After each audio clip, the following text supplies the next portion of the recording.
আসসালামু আলাইকুম। আজ ৮ মে ২০২৫ খ্রিস্টাব্দ, ২৫ বৈশাখ ১৪৩২ বঙ্গাব্দ, ৯ চিলকত ১৪৪৬ হিজরি, বৃহস্পতিবার। সংবাদ পাঠ করছি মনির হোসেন কামাল। প্রথমেই শুনবেন সংবাদ শিরোনাম। চিকিৎসার জন্য ব্যাংকক গিয়েছেন সাবেক রাষ্ট্রপতি আব্দুল হামিদ। বিশ্বকবি রবি ঠাকুরের ১৬৪তম জন্মজয়ন্তী। বরগুনায় বিশ্ব রেড ক্রিসেন্ট দিবস পালিত। বাবাকে হত্যা করে মেয়ের আত্মসমর্পণ। জামাতার ছুরিকাঘাতে চাচা শ্বশুর নিহত।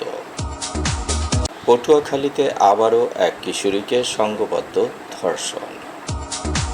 কলাপাড়ায় সড়ক দুর্ঘটনায় শিশুর মৃত্যু। মাইকিংয়ে রেকর্ড করা হয় লোকবেতারে। শুনলেন সংবাদ শিরোনাম, এবার বিস্তারিত। চিকিৎসার জন্য ব্যাংকক গিয়েছেন সাবেক রাষ্ট্রপতি আব্দুল হামিদ। বুধবার দিবাগত রাত ৩টা ৫ মিনিটে থাই এয়ারওয়েজের TG ৩৪০ নম্বর ফ্লাইটে তিনি দেশ ছেড়েছেন। আব্দুল হামিদের বিরুদ্ধে একটি হত্যা মামলা রয়েছে, তবে বিদেশ যেতে কোনো নিষেধাজ্ঞা ছিল না। আব্দুল হামিদের সঙ্গে তার ছেলে ও শ্যালক ব্যাংকক গিয়েছেন। গত ১৪ জানুয়ারি কিশোরগঞ্জ সদর থানায় তার বিরুদ্ধে একটি হত্যা মামলা দায়ের করা হয়। মামলাটিতে সাবেক প্রধানমন্ত্রী শেখ হাসিনা, শেখ রেহানা, সজীব ওয়াজেদ জয়, সাইমা ওয়াজেদ পুতুল, ওবায়দুল কাদেরেরও নাম রয়েছে। আব্দুল হামিদ প্রথম মেয়াদে ২০১৩ সালের ২৪ এপ্রিল এবং দ্বিতীয় মেয়াদে ২১তম রাষ্ট্রপতির দায়িত্ব গ্রহণ করেন ২০১৮ সালের ৭ ফেব্রুয়ারি।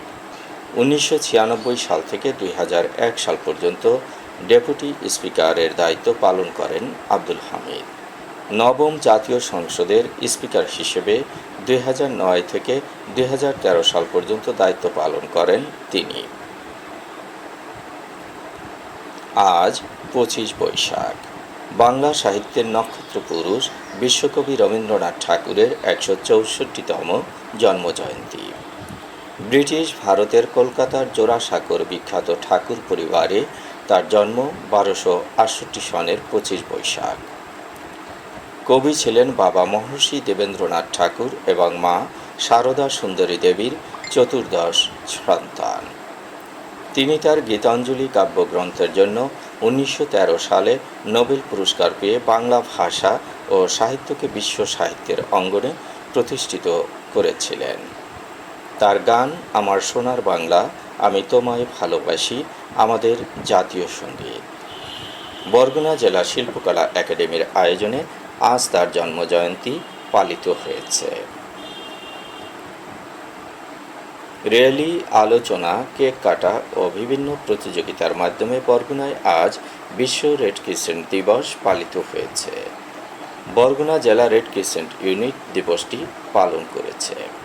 র্যালিতে যুব রেড ক্রিসেন্ট সহ বিভিন্ন প্রতিষ্ঠানের শিক্ষার্থীরা অংশগ্রহণ করে। অনুষ্ঠানে প্রধান অতিথি হিসেবে উপস্থিত ছিলেন বরগুনা জেলা প্রশাসক মোহাম্মদ শফিউল আলম। সভাপতিত্ব করেন রেড ক্রিসেন্ট কর্মকর্তা আব্দুল করিম।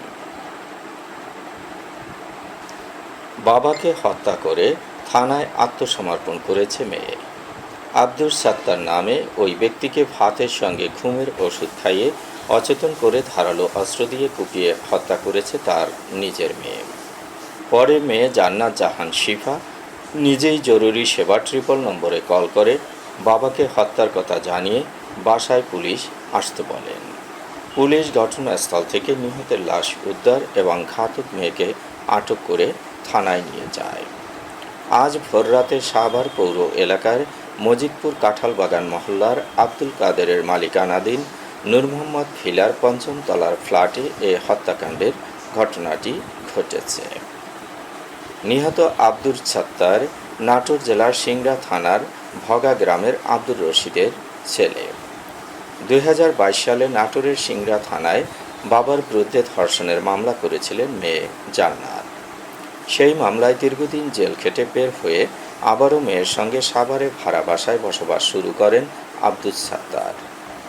সম্প্রতি আগের মামলার বিষয় নিয়ে বাবা মেয়ের মধ্যে দ্বন্দ্বের সৃষ্টি হলে বৃহস্পতিবার রাতে বাবাকে ভাতের সঙ্গে 20টি ঘুমের ওষুধ মিশিয়ে খাওয়ালে আব্দুস সাত্তার ঘুমিয়ে পড়েন। ভোর 4টার সময় মেয়ে জান্নাত ধারালো অস্ত্র দিয়ে বাবাকে কুপিয়ে হত্যা করে। মেহেরপুরের গাংনী উপজেলায় জামাতার ছুরির আঘাতে চাচা শ্বশুর খুন হয়েছেন। আজ ভোরে কাথুলি ইউনিয়নের গারাবাড়িয়া গ্রামে নিজ বাড়িতে চাচা শ্বশুর ইলিয়াস হোসেনকে হত্যা করা হয়। নিহত ইলিয়াস গারাবাড়িয়া গ্রামের বাসিন্দা মৃত নেক্সার মণ্ডলের ছেলে। জামাতার সবুজ আহমেদ একই উপজেলার 16 টাকা ইউনিয়নের 16 টাকা গ্রামের ময়নাল হোসেনের ছেলে। এ ঘটনায় ছুরিকাঘাতে আহত হয়েছেন তার শ্যালক আবদুল্লাহ। তিনি মেহেরপুর জেনারেল হাসপাতালে চিকিৎসাধীন। সবুজ আহমেদের স্ত্রীর নাম সালমা খাতুন। তিনি গারাবাড়িয়া গ্রামের বাসিন্দা মৃত আবুল বাশারের মেয়ে। এ দম্পতির 5 বছরের একটি ছেলে সন্তান রয়েছে। গত 24 এপ্রিল সবুজ আহমেদ মাদক সেবন করে সালমাকে মারধর করে। এরপর সালমা তার বাবার বাড়ি চলে আসেন। আজ ভোর 4টার দিকে সালমাকে নিতে আসে সবুজ। তর্কের এক পর্যায়ে শ্যালক আবদুল্লার পেটে ছুরি দিয়ে আঘাত করে। আবদুল্লার চিৎকার শুনে তার ছোট চাচা ইলিয়াস হোসেন এগিয়ে আসলে তাকে ছুরিকাঘাতে হত্যা করা হয়। স্থানীয় লোকজন সবুজকে আটকিয়ে রাখলে পুলিশ এসে থানায় নিয়ে যায়। পটুয়াখালীতে আবারও এক কিশোরী সংঘবদ্ধ ধর্ষণের শিকার হয়েছে। মঙ্গলবার রাত 8:30টার দিকে পটুয়াখালী সদর উপজেলার আউলিয়াপুর ইউনিয়নের 7 নং ওয়ার্ডের বাদুরা গ্রামে ধর্ষণের এ ঘটনাটি ঘটেছে। এ ঘটনায় জড়িত থাকার অভিযোগে মিঠু ও রাহাত নামে 2 জনকে আটক করেছে পুলিশ। মঙ্গলবার রাত 9টার দিকে ভিকটিম কিশোরী চাচার বাড়ি যাওয়ার সময় পাশের গ্রামের মিঠু, মিরাজ, রানা মুখ চেপে ধরে পাশের বাগানে নিয়ে যায়। সেখানে আরও কয়েকজন যুবক ছিল। তারা তাকে পালাক্রমে ধর্ষণ করে। এ ঘটনায় 5 জনের বিরুদ্ধে মামলা হয়েছে। কলাপাড়ায় সড়ক দুর্ঘটনায় এক শিশুর মৃত্যু হয়েছে। তার নাম মারিয়া আক্তার। সে ছিল 2য় শ্রেণীর শিক্ষার্থী। আজ দুপুরের দিকে এ দুর্ঘটনাটি ঘটেছে। মাইকিংয়ে রেকর্ড করা হয় লোকবেতারে। সুমধুর ও সুস্পষ্ট কণ্ঠে মাইকিংয়ের জন্য লোকবেতারের বিকল্প নেই। লোকবেতারের সাউন্ডপ্রুফ স্টুডিওতে করা হচ্ছে গান ও নাটকের রেকর্ড। সেই সাথে লোকবেতারের নামমাত্র টাকায় প্রচার করা হচ্ছে বিজ্ঞাপন। 15 সেকেন্ডের বিজ্ঞাপন প্রচারিত হচ্ছে মাত্র 500 টাকায়। 30 সেকেন্ডের বিজ্ঞাপন 1000 টাকা, 45 সেকেন্ডের বিজ্ঞাপন 1500 টাকা আর 1 মিনিটের বিজ্ঞাপন প্রচার করা হয় মাত্র 2000 টাকায়। নির্ধারিত টাকার বিনিময়ে প্রতিদিন কমপক্ষে 5 বার করে পুরো 1 মাস বিজ্ঞাপন প্রচার করা হবে। মাইকিং ও বিজ্ঞাপনের জন্য যোগাযোগ করবেন 0-1-77-55-66-445 নম্বরে। এবারে শুনবেন আবহাওয়ার খবর।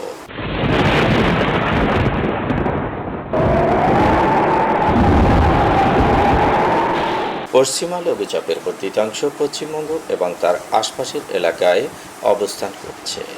মৌসুমের স্বাভাবিক লঘুচাপ দক্ষিণ বঙ্গোপসাগরে অবস্থান করছে। সারা দেশে দিন ও রাতের তাপমাত্রা একরকমই থাকতে পারে। রংপুর, রাজশাহী, ঢাকা, ময়মনসিংহ, খুলনা, বরিশাল, চট্টগ্রাম ও সিলেট বিভাগের অনেক জায়গায় অস্থায়ীভাবে দমকা হওয়া সহ বৃষ্টি বা বজ্রসহ বৃষ্টি হতে পারে। সারা দেশে দিন ও রাতের তাপমাত্রা সামান্য বাড়তে পারে। আজ দেশের সর্বোচ্চ তাপমাত্রা ছিল খুলনায় 36.8 ডিগ্রি সেলসিয়াস এবং সর্বনিম্ন তাপমাত্রা ছিল সিলেটে 19.8 ডিগ্রি সেলসিয়াস। বরগুনার সর্বোচ্চ তাপমাত্রা 35.6 ডিগ্রি সেলসিয়াস, সর্বনিম্ন 23.4 ডিগ্রি সেলসিয়াস। আগামীকাল সূর্যোদয় হবে ভোর 5:20। সংবাদ শেষ করার আগে শিরোনামগুলো আবার পড়ছি। চিকিৎসার জন্য ব্যাংকক গিয়েছেন সাবেক রাষ্ট্রপতি আব্দুল হামিদ। বিশ্বকবি রবি ঠাকুরের ১৬৪তম জন্মজয়ন্তী। বরগুনায় বিশ্ব রেড ক্রিসেন্ট দিবস পালিত। বাবাকে হত্যা করে মেয়ের আত্মসমর্পণ। জামাতার ছুরিকাঘাতে চাচা শ্বশুর নিহত। পটুয়াখালীতে আবারও এক কিশোরীকে সংঘবদ্ধ ধর্ষণ। কলাপাড়ায় সড়ক দুর্ঘটনায় শিশুর মৃত্যু। মাইকিংয়ে রেকর্ড করা হয় লোকবেতারে। সংবাদ শেষ করার আগে জানিয়ে দিচ্ছি লোকবেতারের সংবাদ জানানোর মোবাইল নম্বর। আপনার এলাকার গুরুত্বপূর্ণ সংবাদ জানাতে ফোন করুন 0-177-55-66-445 নম্বরে। আর লোকবেতারের সাথে যুক্ত হয়ে গান শুনতে চাইলে SMS করুন 01782973478 নম্বরে। মোবাইল করবেন 01959438545 নম্বরে। বিশ্বের সব জায়গা থেকেই শুনতে পারবেন লোকবেতার। লোকবেতার FM.org ওয়েবসাইটের মাধ্যমে শুনুন সরাসরি অনুষ্ঠান। সংবাদ পাঠ এখানেই শেষ করছি।